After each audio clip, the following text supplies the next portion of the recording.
Imagine करो तुम गिर जाओ या तुम्हें छोटी सी इंजरी हो जाए और तुम्हारा बॉडी उस इंजरी को हील करने के बजाय नई हड्डी बना दे और धीरे धीरे तुम्हारा पूरा बॉडी पत्थर जैसा हार्ड हो जाए। यही हुआ एक इंसान के साथ जिसकी बॉडी धीरे धीरे पत्थर बनती चली गई। Hey guys, welcome back to clinical case series episode 3। आज हम बात करने वाले हैं एक ऐसे रेयर केस की जहाँ एक इंसान के मसल्स धीरे धीरे हड्डी में कन्वर्ट होने लगे।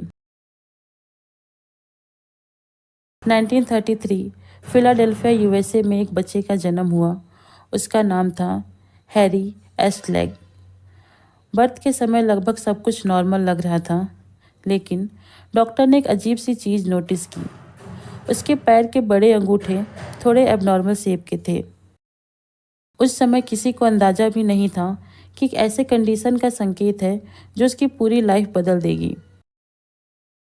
हैरी बचपन में बाकी बच्चों की तरह ही खेलता था, लेकिन एक दिन जब वो लगभग 10 साल का था, प्लेग्राउंड में गिर गया।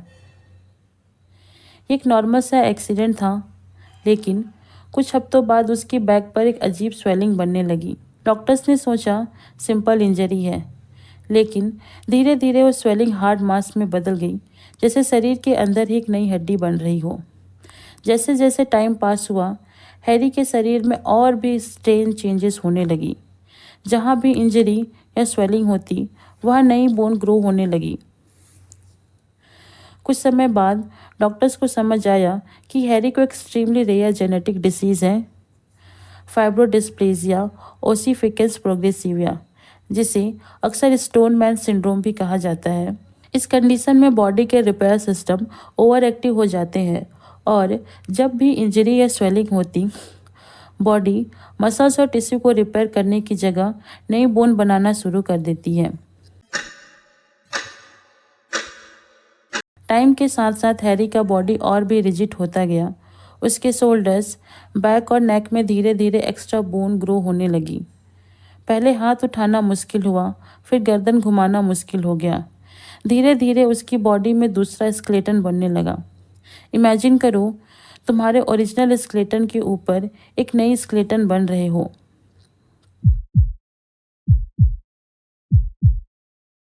हैरी की मूवमेंट धीरे धीरे लिमिटेड होती गई।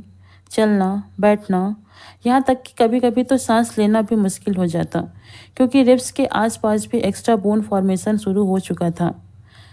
सबसे दुखद बात यह थी कि छोटी सी छोटी इंजरी भी इस डिसीज़ को ट्रिगर कर सकती थी, इसलिए डॉक्टर सर्जरी भी नहीं कर सकते थे। समय के साथ साथ हैरी का शरीर लगभग पूरा ही रिजिड हो गया। उसके जॉइंट्स परमानेंटली लॉक हो गए।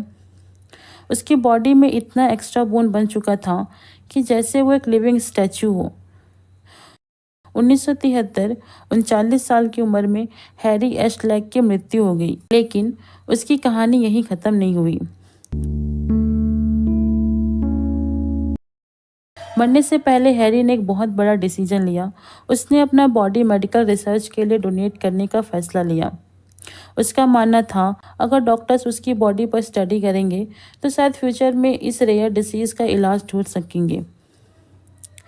आज हैरी का स्केलेटन फिलाडेल्फिया के मूथर म्यूजियम में प्रिजर्व है, जहां रिसर्चर्स इस रेयर कंडीशन को समझने की कोशिश करते हैं।